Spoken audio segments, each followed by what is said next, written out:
Welcome to Mountain Women Radio with your host, Tammy Trayer. Tammy is an author, writer, and integrative health practitioner dedicated to helping her listeners enjoy life and family. Listen as she shares her extensive knowledge on homesteading, off-grid living, wilderness survival, and living a faithful, simple life. Find a comfortable seat, grab your favorite beverage, and prepare to be encouraged. Hey my friends, welcome to Mountain Women Radio. I am your host, Tammy Trayer, and today is episode number 259. And we are going to talk about, are we becoming too prepared? You heard me right. And you'll see where I'm going with this in just a second. I want to share something with you. This was from Facebook. Are you concerned that someone you know is becoming too prepared? We care about preventing extremism on Facebook. Others in your situation have received confidential support. So now they are asking us to share with them when we feel that people are becoming too prepared. My tinfoil hat is rattling right now. It's really disturbing to me to see what is happening in our world. You know, there are farms under attack. There's an Amishman in Pennsylvania who has been just constantly under attack for growing his own meats. There are farms being shut down. We are in a situation where we talked about this, I think it was last week or the week before, where there are 9 states that have made gardening illegal. So again, the question was, are we getting too prepared? I believe absolutely not. I believe that for me, in what I'm seeing happening in our world, we aren't prepared enough. We need to continue to get extremely prepared because I'm sure we all feel it. There's something coming. What that's going to look like, we don't know. And you know that this podcast is very positive-minded. And I want you to see the angle that I am taking right now, in that I am positively reminding you that we need to take our life and our health and our families into our own hands. We need to continue to strive forward. We need to continue to fight for what our ancestors have created and built for us. I just can't even begin to fathom what our world would look like if we weren't able to provide for ourselves. The first thing that pops in my mind is the Jetsons, that we'd walk into a room, lift up a little slide, put a little dish in there and push a button, and our food gets sludged out of a machine. That's basically where we're headed. Non-GMO food is going to be harder and harder to find because they are genetically modifying everything. We will soon not be able to find meat that isn't made for us, that isn't grown, but made out of Lord only knows what. They're attacking the gardeners, they're attacking the farms. The next thing that will be removed is our ability to hunt. And right now, if you look around, you see these extreme warnings of CWD, which is a disease that travels through deer. It is real, and it is something to be greatly concerned about. But I also am seeing that amping up in a weird way, just as we saw viruses vamping up in a very weird way. I think that we need to be really, really aware of what is happening and be truly paying attention.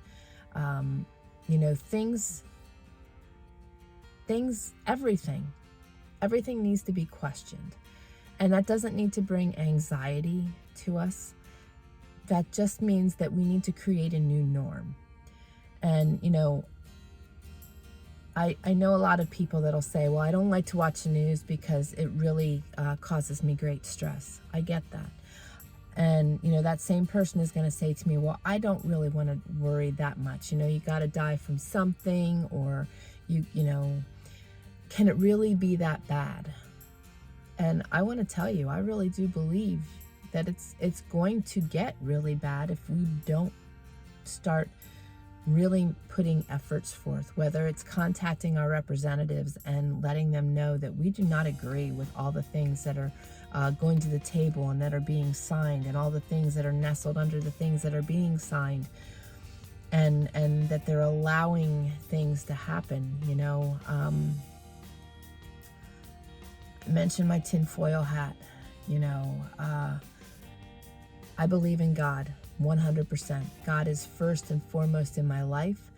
I do not fear. I do not worry. I trust him entirely with myself, my family, and I lean on him. I put everything at his feet that I can't control, and I ask him to guide us, direct us, give us wisdom and knowledge, direction, discernment. And us extremists and those of us that are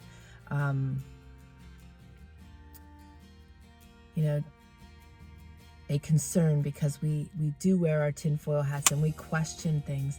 I think it's valid that we are. If you look around our country, and huge prayers are going up for Oklahoma and South Carolina and all the areas that have been having tornadoes and hurricanes, and there's huge hail coming. Baseball and softball sized hail is being predicted. And my dear friend David in Africa and his family are dealing with extreme flooding over there. The weather all over the place is absolutely absurd. And I don't think that it's Mother Nature. I really don't. I live in a place where we are in a flight path.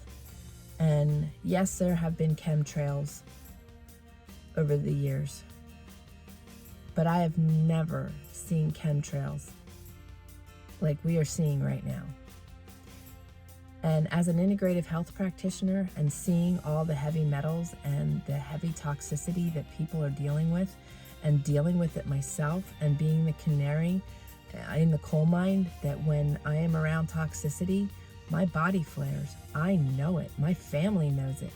And, I used to look at that as a really bad thing, but I'm really grateful for it, because I will be the one in my family that knows when we are in a bad situation and we need to get out.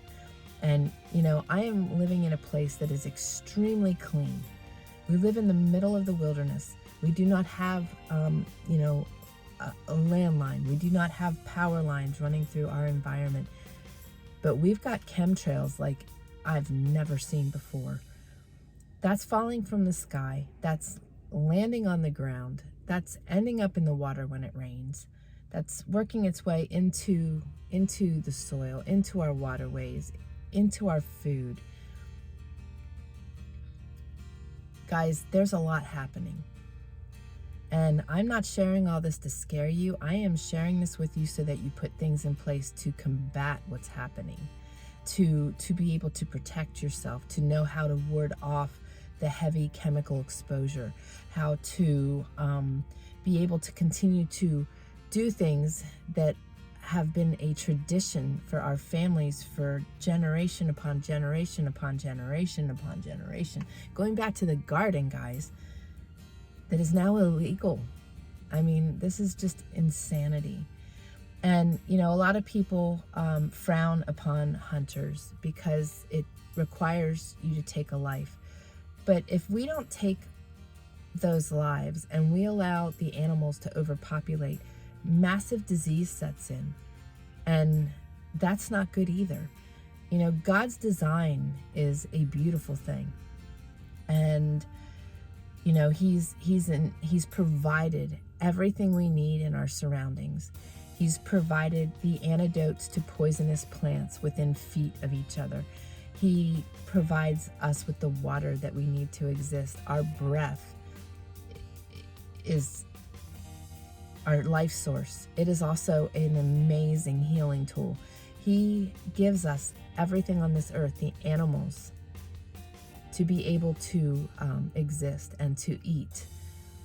And all of that is clear in the Bible.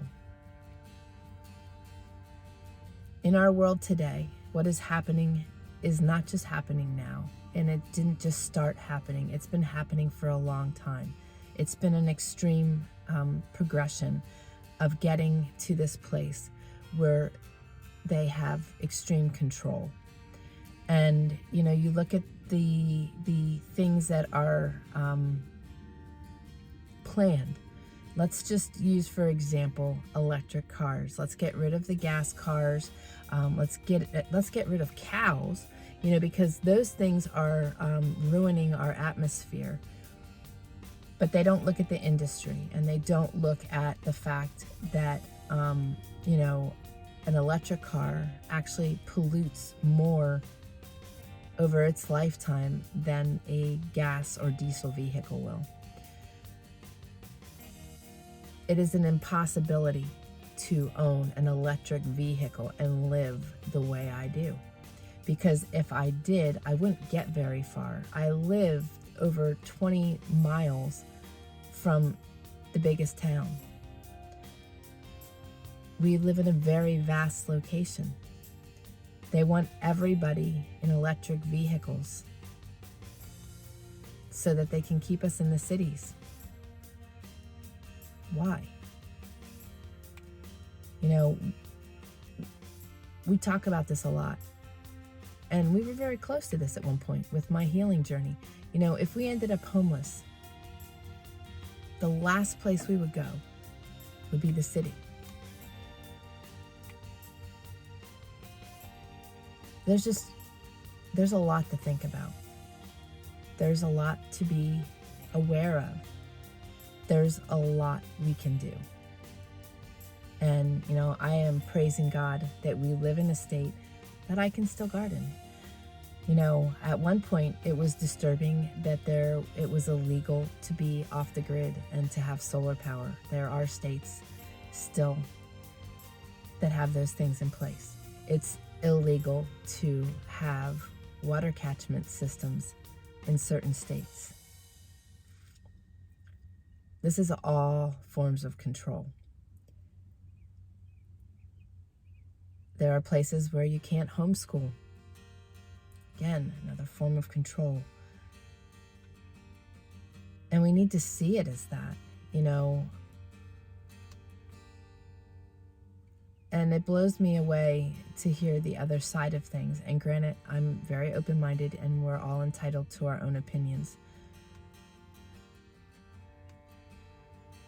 But I hope and pray that you guys are seeing the forest through the trees, and that you are seeing what is coming down, and you are seeing how they are continuing to just put a noose around our neck.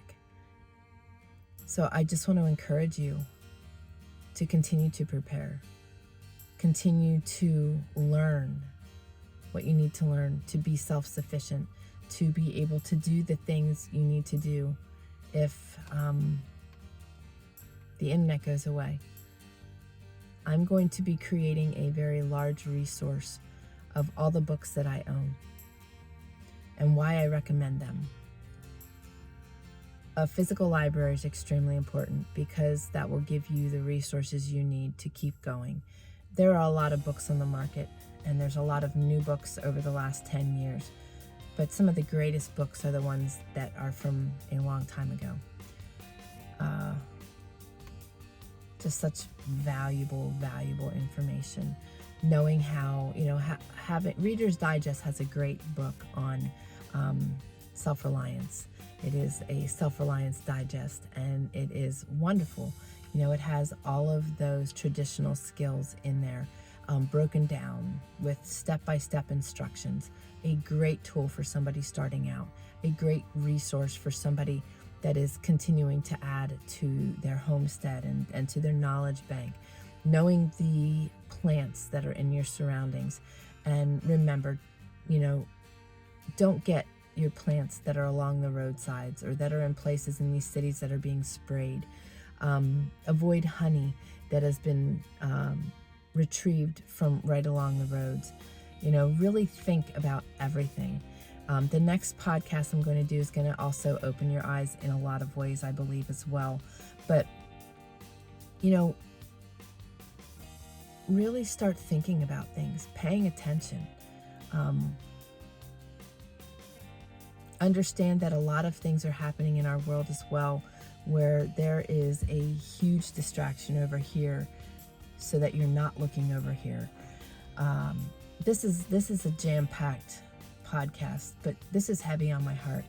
I am just watching this stuff transpire, and I'm seeing a vast portion of our population totally oblivious to these things happening because they're at their sporting events, they're living life and being happy, and you will hear me say firsthand, if you're listening to my Faith-Led Healing podcast as well, it's important to be joyful, it's important to be happy, it's important to create a good life for ourselves, and that is something that we are doing. But it's also extremely important to be aware of what is happening and to be able to put things in place for yourself while you're living joyfully and happily, so that you are prepared on the other side. Now here's the other flip side of this thing. I mentioned God in the beginning, and it is extremely important for us to have a connection with God. It is extremely important to put the things we can't control at God's feet rather than worrying about them. It's also important to know that if you are doing everything you possibly can, that there is not anything else you can do to support your family and be further prepared, then it's important to have that relationship with Jesus and trust where God is going to take you, because God will provide for all of our needs. I've witnessed it, I've seen it, I've lived it.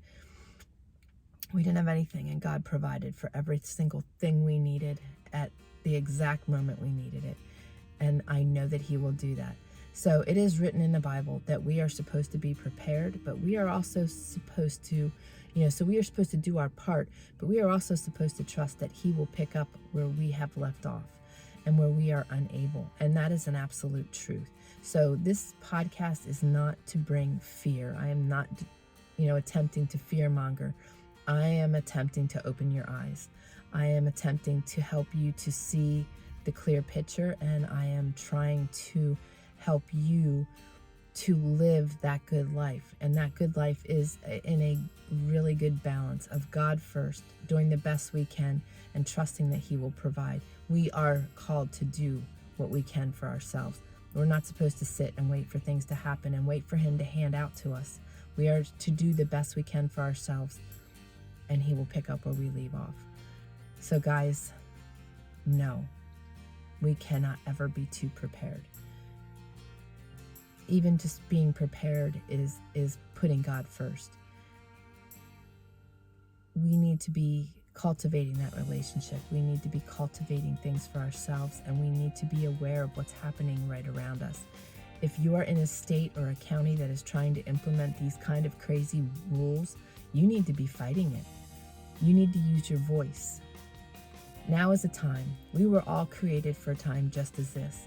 It has often scared me to think what the world will be like when my son is in it and I am gone, and what my grandchildren are having to experience. But you have to remember also that God is birthing us right where we need to be, right in the season we need to be a part of, and we all have gifts and talents and purpose. And it's important for us to utilize them.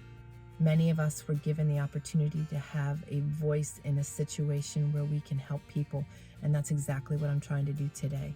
And you guys all have gifts where you are able to make a difference in your location. Do it.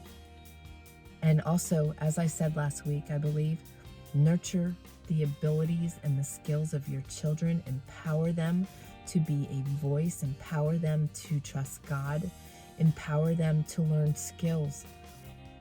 Guys, we need to be the voice for our children, and we need to be the educators of our children, not the system.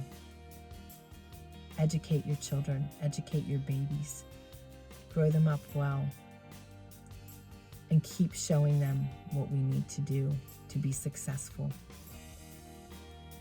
very loaded message this morning, but it's been heavy on my heart. And it's hard to watch and see much of the world not seeing all of this. This is what's happening behind the scenes. There's a lot more happening behind the scenes that we may never see. But what we are seeing is right in front of us, and if we're missing it, we are missing out on the knowledge we need to be prepared. And are we extremists? Maybe in somebody's eyes. I don't see it that way. I see it that we are living a life that we were called to live long ago. And I see us living a life of what our ancestors worked really hard for. And I think it's worth fighting for. So, heavy stuff. I love you all. I look forward to seeing you next week. I have more things to share. And I just hope this has given you something to think about. This is not to distress you. This is to educate you. And take your worries and your fears to God and put them at His feet. And just ask Him to guide your steps. He will. I love you all. Have a great day. I look forward to seeing you on the next podcast. If you haven't joined our communities, if this is something that is feeding your soul here, I really encourage you to join our communities. And you can do so by going to mountainwomanradio.com/MWR community. Join us. Amazing people in our community. I'm so thankful for such a like-minded group of Jesus-loving people. So look forward to seeing you there. Take care. God bless. Thank you for joining us today on Mountain Women Radio, where you can learn something new every week. We hope you enjoyed the show, and we encourage you to join us on faithledliving.com and faithledlearning.com. Be sure to connect with us on iTunes and leave a review. This will help us reach even more people. Until next time, keep learning, laughing, and living.